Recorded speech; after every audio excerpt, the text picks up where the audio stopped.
Sir I like to quote about Stanford ಯೂನಿವರ್ಸಿಟಿದು. ಅವ್ರ research ಪ್ರಕಾರ ಒಬ್ಬರು ನಾಮಿನಲ್ ಸ್ವಲ್ಪ ಮೆಡಿಟೇಟ್ ಮಾಡಿದ್ರೆ 15% ಅಷ್ಟು ಫೋಕಸ್ ಇಂಪ್ರೂವ್ ಆಗುತ್ತೆ ಅಂತ ಹೇಳ್ತಾರೆ. ಸೊ ಆ ಥರ ನಾವೇನಾದರೂ ತೊಗೊಂಡ್ರೆ ಇವಾಗ ನಮ್ಮ ಜೆನ್ಝೀಸು ಅವ್ರಿಗೆಲ್ಲ ಸ್ವಲ್ಪ ಫೋಕಸ್ ಜಾಸ್ತಿ ಬೇಕು, ಏನು ಮಾಡ್ತಿದ್ದೀರಾ, ಏನು ಬೇಕು ಅನ್ನೋದು ಫಸ್ಟ್ ಗೊತ್ತಿರಬೇಕು. ನೀವು ಹೇಳ್ದಂಗೆ ಮೈಸೂರು ಈಸ್ ಮೈ ಡೆಸ್ಟಿನೇಷನ್ ಅಂತ ಒಬ್ರಿಗೆ ಗೊತ್ತಿರಬೇಕು ನನ್ನ ಡೆಸ್ಟಿನೇಷನ್ ಏನು ಅಂತ.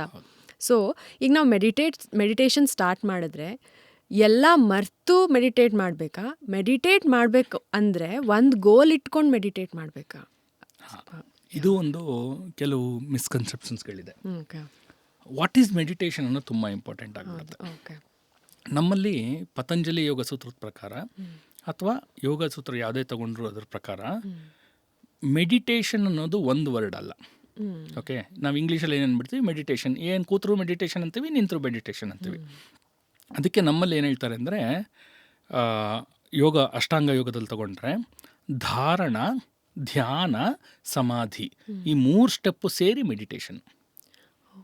ಓಕೆನಾ? ಧಾರಣ, ಧ್ಯಾನ, ಸಮಾಧಿ. ಸೊ ಇವಾಗ ಏನು ಅಂದರೆ, ಇವಾಗ ನಿಮ್ಮ ಪ್ರಶ್ನೆ, ಸರ್ ಕೂತ್ಕೊಂಡು ಮೆಡಿಟೇಟ್ ಮಾಡಬೇಕಾ ಅಥವಾ ಥಾಟ್ಸ್ಗಳು ಬರ್ತಾನೆ ಇರುತ್ತಲ್ಲ, ಹೆಂಗೆ ಮಾಡೋದು ಮೆಡಿಟೇಷನ್? ಆ್ಯಕ್ಚುಲಿ ನಾನು ಹೇಳೋದೇನು ಅಂದರೆ, you should not do meditation. You should not do meditation.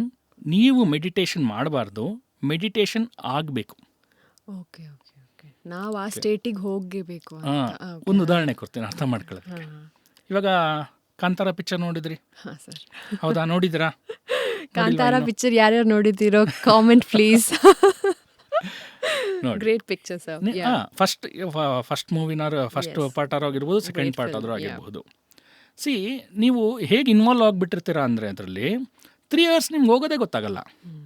ಅದೇ ಕೆಲವು ಪಿಕ್ಚರ್ಗೆ ಹೋಗಿ ಆಯ್ತೇನಪ್ಪ, ಟೈಮು ಮುಗೀತೇನಪ್ಪ, ಇನ್ಯಾವಾಗ ಮುಗೀತಪ್ಪ, ಮುಗಿಯತ್ತೆ ಅಂತ ನೋಡ್ತಾ ಇರ್ತೀವಿ. ಹೌದಾ? ಯಾಕೆ ಅಂದರೆ we involve in that. Meditation happens there. ನಿಮ್ಗೆ ಅದು ಆಗಬೇಕಿಲ್ಲಿ. ಹೆಂಗಾಗತ್ತೆ ಮೆಡಿಟೇಷನ್ ಹ್ಯಾಪನ್ಸ್ ಅಂದರೆ, ಫಸ್ಟ್ ನಿಮ್ಮ ಮೈಂಡ್ ಕ್ಲಿಯರ್ ಆಗಿರಬೇಕು. ಅದಕ್ಕೆ ಪತಂಜಲಿ ಅವರು ಹೇಳಿಬಿಟ್ಟಿದ್ದಾರೆ. ನನಗೆ ಯಾಕೆ ಪತಂಜಲಿನ ಯಾವಾಗಲೂ ಅವಾಗ ಕೋಟ್ ತೊಗೊತೀನಿ ಅಂದರೆ, ಆ ಪುಣ್ಯಾತ್ಮ ಸುಮಾರೊಂದು 5,000 ವರ್ಷಗಳ ಹಿಂದೆ ಬರೆದಿರುವಂಥದ್ದು ಸೂತ್ರಗಳು. 5,000 years ಬ್ಯಾಕ್. ಅದು ನಮಗೆ ಗೊತ್ತಿರೋ ಪ್ರಕಾರ, ಐ ಡೋಂಟ್ ನೋ ಅದಕ್ಕಿಂತ ಮುಂಚೆ ಇತ್ತೋ ನಮಗೂ ಗೊತ್ತಿಲ್ಲ. ಒಂದು 5,000 ವರ್ಷಗಳ ಹಿಂದೆ ಬರೆದಿರೋದವರು. ಆ ಪುಣ್ಯಾತ್ಮ ಇವಾಗ ಏನು ಬೇಕೋ ಅದನ್ನೆಲ್ಲ ಆವಾಗಲೇ ಬರೆದಿಟ್ಬಿಟ್ಟಿದ್ದಾರೆ. ಸೊ ಈ ಮೆಡಿಟೇಷನ್ ಅಂತ ಮನಸ್ಸು ಆರಾಮಾಗಿರಬೇಕು ಅಂದರೆ ಒಂದು ಸೂತ್ರ ಬರೀತಾರೆ. ಏನು ಅಂದರೆ, ಮೈತ್ರಿ ಕರುಣಾ ಮುದಿತೋಪೇಕ್ಷಣ ಸುಖ ದುಃಖ ಪಾಪ ಪುಣ್ಯ ಭಾವನಾತ್ ಚಿತ್ತ ಪ್ರಸಾದನಂ ಅಂತ. ಏನಪ್ಪ ಹಂಗಂದರೆ, ಮೈತ್ರಿ ಕರುಣ ಮುದಿತ ಉಪೇಕ್ಷಣ ಸುಖ ದುಃಖ ಪಾಪ ಪುಣ್ಯ, ಇಷ್ಟು 5 ಫ್ಯಾಕ್ಟರ್ಸ್ ಹೇಳ್ತಾರೆ. ಏನು? ಮೈತ್ರಿ ಅಂದರೆ ಫ್ರೆಂಡ್ಶಿಪ್ ಮಾಡ್ಕೋಬೇಕು ಎಲ್ಲರ ಜೊತೆನೂ ಅಂತ. ಏನು ಸರ್ ನೀವು ಕೇಳ್ಬೋದು, ಏನು ಸರ್ ನೀವು ಫ್ರೆಂಡ್ಶಿಪ್ ಮಾಡ್ಕೊಳ್ಳಲ್ವ, ನಾವು ಎಲ್ಲ ಮಾಡ್ಕೊತೀವಲ್ಲ ಸರ್ ಅಂತ. ನೀವು ಯೋಚನೆ ಮಾಡಿ. ಇವಾಗ ಫಾರ್ ಎಕ್ಸಾಂಪಲ್, ನೀವು ಬಂದ್ರಿ ಕಾರಲ್ಲಿ ಬಂದ್ರಿ, ನಿಲ್ಸಿದ್ರಿ, ಪಕ್ಕದಲ್ಲಿ ಯಾರೋ ಒಬ್ಬ BMW ಕಾರ್ ತೊಗೊಂಡೋದ. ಬಟ್ ಈ ಮಗ ಎಲ್ಲಿಂದ ಸಂಪಾದಿಸ್ತಾರೆ ಇವರೆಲ್ಲ? ಹೌದಾ? ನಾವು ಫ್ರೆಂಡ್ಶಿಪ್ ಮಾಡ್ಕೊಳಕ್ಕೆ ಇಷ್ಟಪಡಲ್ಲ. ಫಸ್ಟ್ ನಾವು ಯೋಚನೆ ಮಾಡೋದೆ ಎಲ್ಲಿಂದ ಬಂತು ಇವ್ರಿಗೆ ಇಷ್ಟೊಂದು ದುಡ್ಡು ಅಂತ ಯೋಚನೆ ಮಾಡಿ ನಾವು ಫ್ರೆಂಡ್ಶಿಪ್ ಮಾಡ್ಕೊಳಕ್ಕೆ ಇಷ್ಟಪಡಲ್ಲ. ಅದು ಮೈತ್ರಿ. ಸೊ ಫ್ರೆಂಡ್ಶಿಪ್ ಮಾಡ್ಕೊ.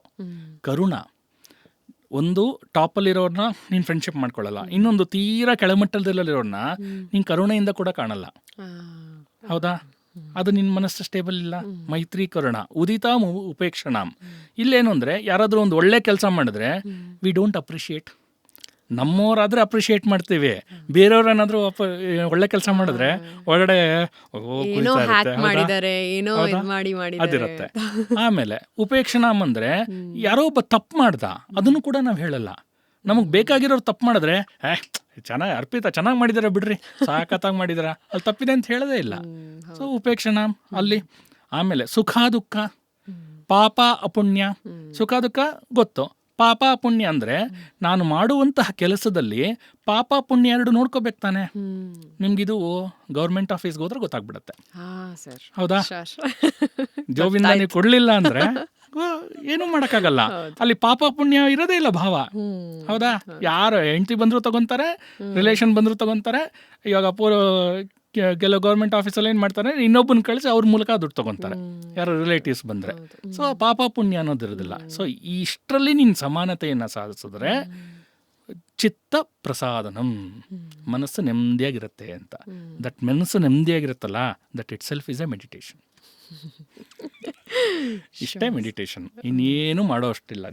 ನೀವು ಎಷ್ಟೇ ಚಾಂಟ್ ಮಾಡಿದ್ರು, ಏನೇ ಚಾಂಟ್ ಮಾಡಿದ್ರು, ಅಥವಾ ಯಾವುದೇ ಗುರುಗಳ ಮಂತ್ರಗಳನ್ನ ಚಾಂಟ್ ಮಾಡಿದ್ರು, ಏನೇನು ಮಾಡಿದ್ರು, ಈ ಬೇಸಿಕ್ನ ಅರ್ಥ ಮಾಡ್ಕೊಳ್ಳಿಲ್ಲ ಅಂದರೆ ಅದು ಚಾಂಟಿಂಗ್ ಮಾಡಿದ ನಂಬರ್ಸ್ ಮಾತ್ರ ಇರುತ್ತಷ್ಟೇ, ನಿಮ್ಮಲ್ಲಿ ಬೇಸಿಕ್ ಬದಲಾವಣೆಗಳಾಗಲ್ಲ. ನಾನು ಯೋಗ ಅಂದರೆ ಏನು ಅಂತ ನಮ್ಮ ಕ್ಲಾಸ್ ನಮ್ಮ ಸ್ಟೂಡೆಂಟ್ಸ್ಗೆ ಹೇಳ್ತೀನಿ.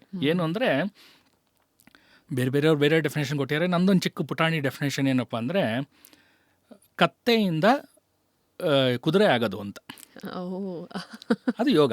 ಕತ್ತೆಯಿಂದ ಕುದುರೆ ಆದರೆ ಯೋಗ ಅಂದರೆ ಬುದ್ಧಿವಂತರಾಗಬೇಕು ಅಂತ, ಅಂದರೆ ಸ್ವಲ್ಪ ಚೇಂಜ್ ಆಗಬೇಕು ಅಂತ. ಕತ್ತೆಯಿಂದ ಸಣ್ಣ ಕತ್ತೆ ಆದರೆ ಏನು ಪ್ರಯೋಜನ, ಕೊನೆ ಕತ್ತೆನೇ ತಾನೇ ಅದು. ಸೊ ಅದು ಯೋಗ ಅಂತ ಹೇಳೋದು. ಸೊ ಈ ಥರ ನಾವು ಮಾಡ್ಕೊಂಡು ಹೋದರೆ, ಕರೆಕ್ಟಾಗಿ ಅರ್ಥ ಮಾಡ್ಕೊಂಡು ಹೋದರೆ, ಡೆಫಿನೆಟಾಗಿ ಚಿತ್ತ ಪ್ರಸಾದನ, ಮನಸ್ಸು ಶಾಂತವಾಗಿರುತ್ತೆ. That is always be for meditation. You no need to worry for sit and ಕಷ್ಟಪಟ್ಟು ಮನಸ್ಸನ್ನೆಲ್ಲ ಎಳ್ಕೊಂಡು ಕೂತ್ಕೊಳ್ಳೋಂಥ ಅಗತ್ಯ ಏನೂ ಇಲ್ಲ. ಆರಾಮ ನೀವು ಸುಮ್ಮನೆ ಕೂತ್ಕೊಂಡ್ರೆ ಮೆಡಿಟೇಟಲ್ಲಿ ಇರ್ತಾರೆ.